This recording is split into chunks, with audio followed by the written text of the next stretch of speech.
Shalom, shalom, bien-aimés dans le Seigneur Jésus-Christ. Nous bénissons notre Seigneur qui est bon pendant ce moment.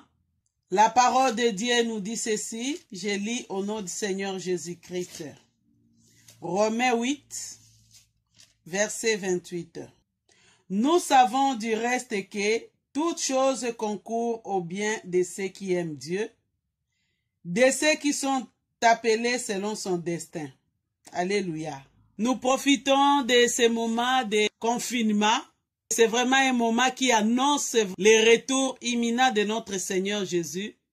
Pendant ce moment, nous devons prendre conscience pour préparer notre instant d'après, notre éternité. Alléluia.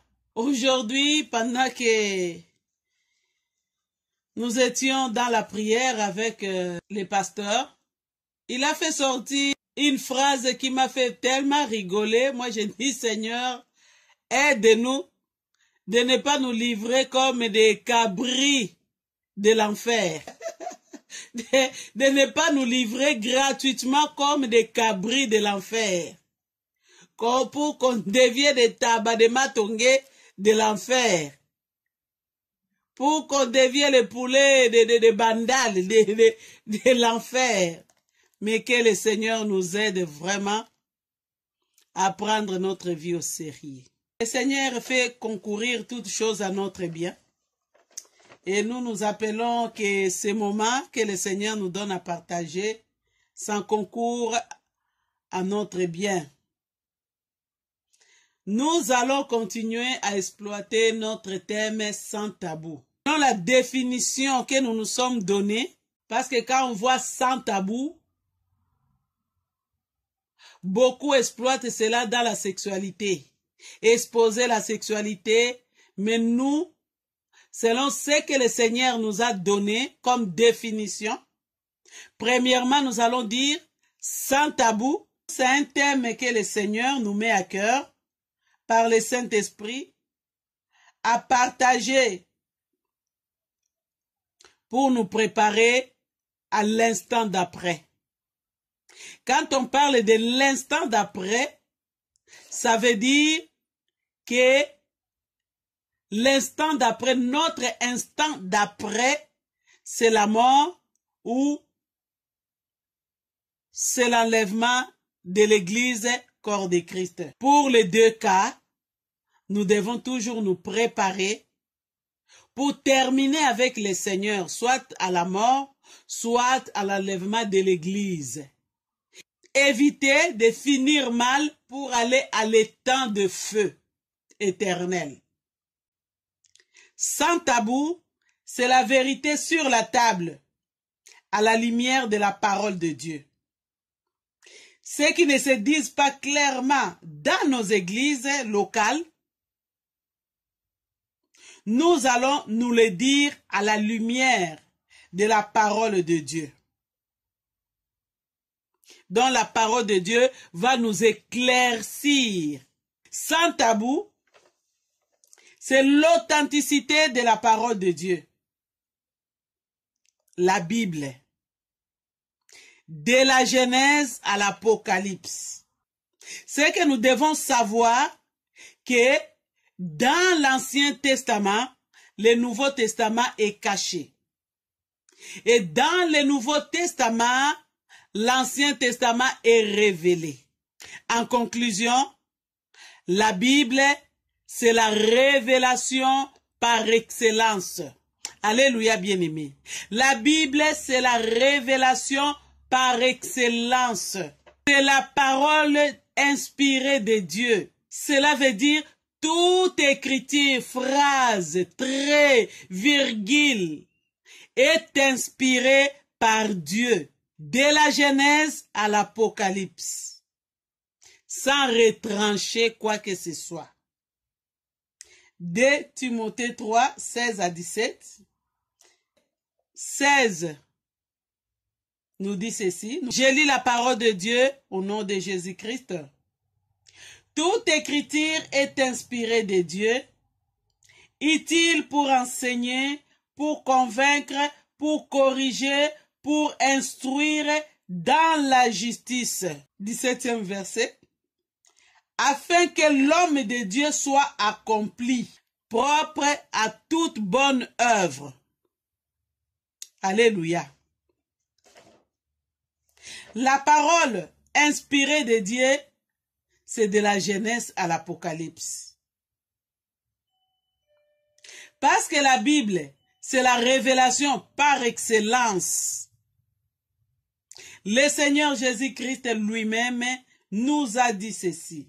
Dans Matthieu 5, 17, « Ne croyez pas que je sois venu abolir la loi ou les prophètes.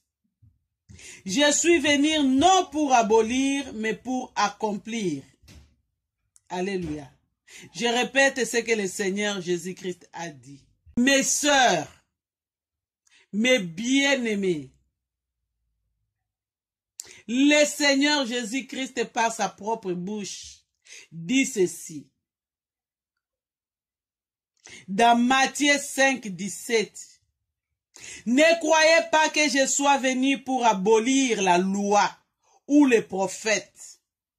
Je suis venu non pour abolir, mais pour accomplir. » Abolir, bien-aimé, cela signifie annuler, supprimer, abroger, faire disparaître.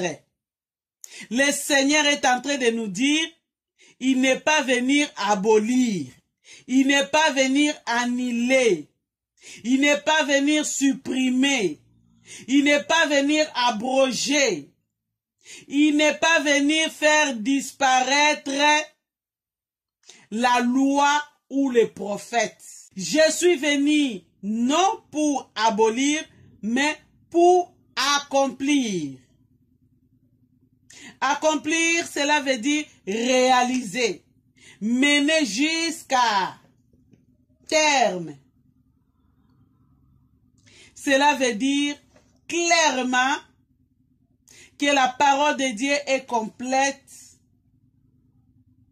de la Genèse à l'Apocalypse. Cela veut dire que la parole de Dieu est inspirée de la Genèse à l'Apocalypse.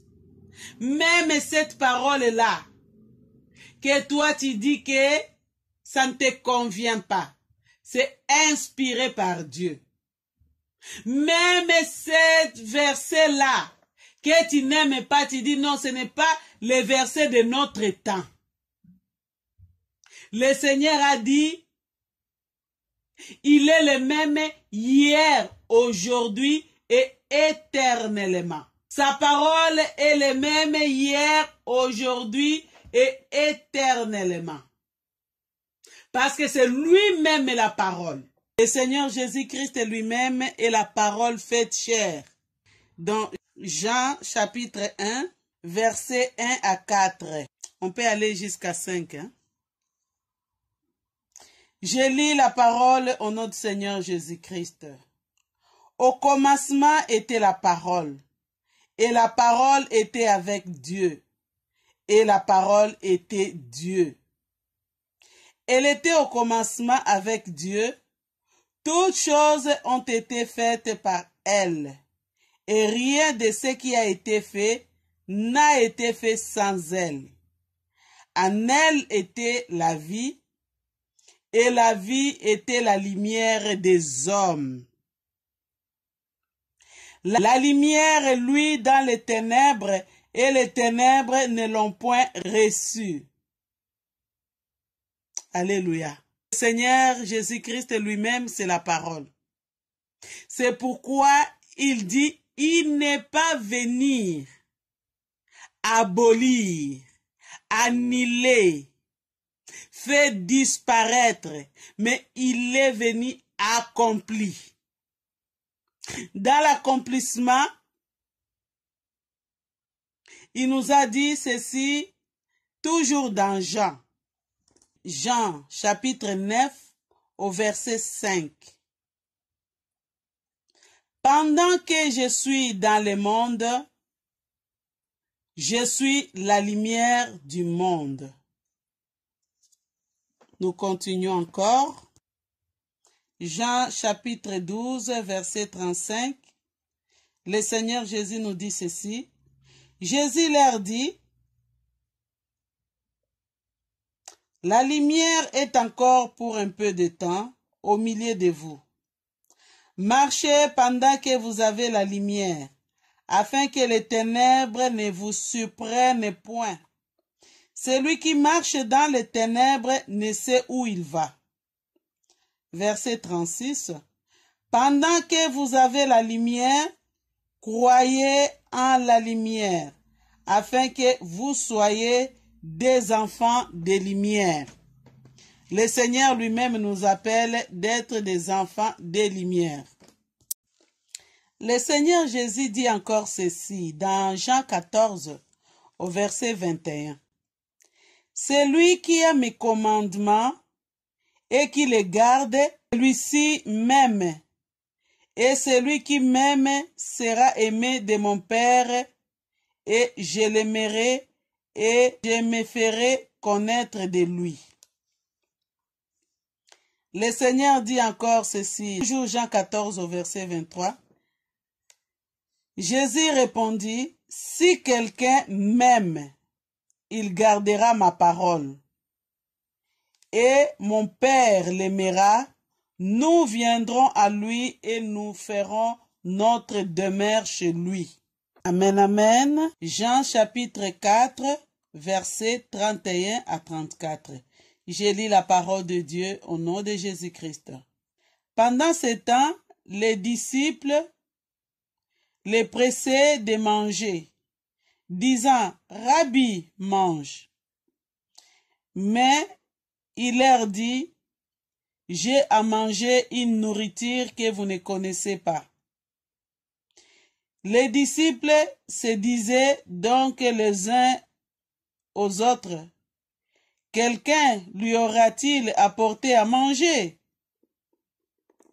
Jésus leur dit, « Ma nourriture est de faire la volonté de celui qui m'a envoyé et d'accomplir son œuvre. »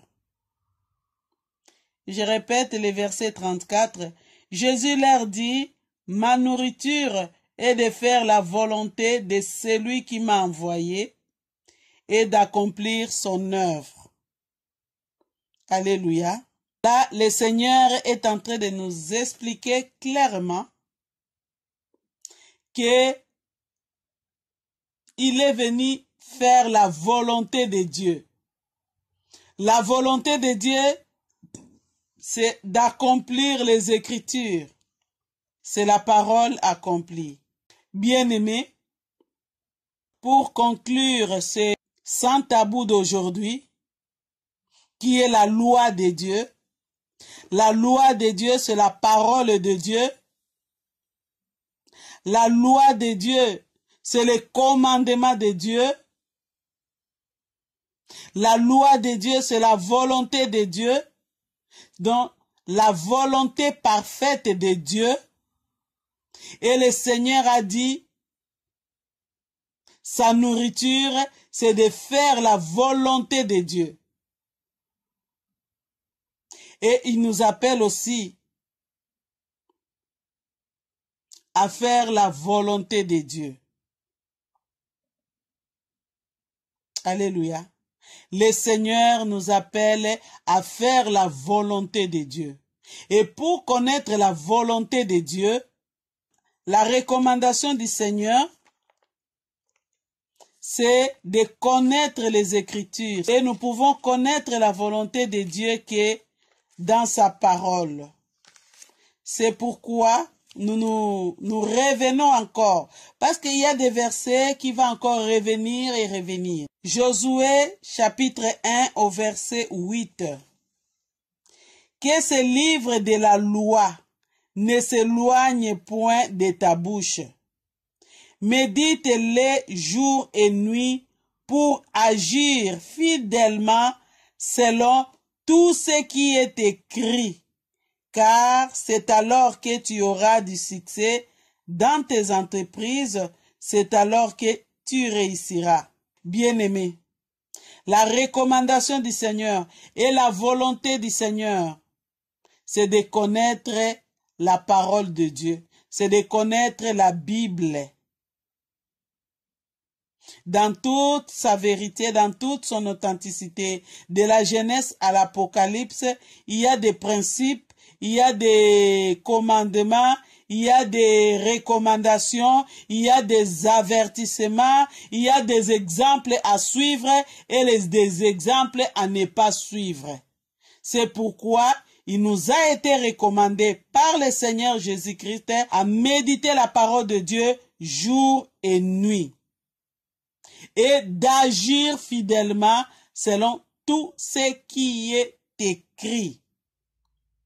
Car c'est alors que nous réussirons dans tout ce que nous entreprendrons. Au nom de Jésus-Christ, Amen. Shalom, shalom.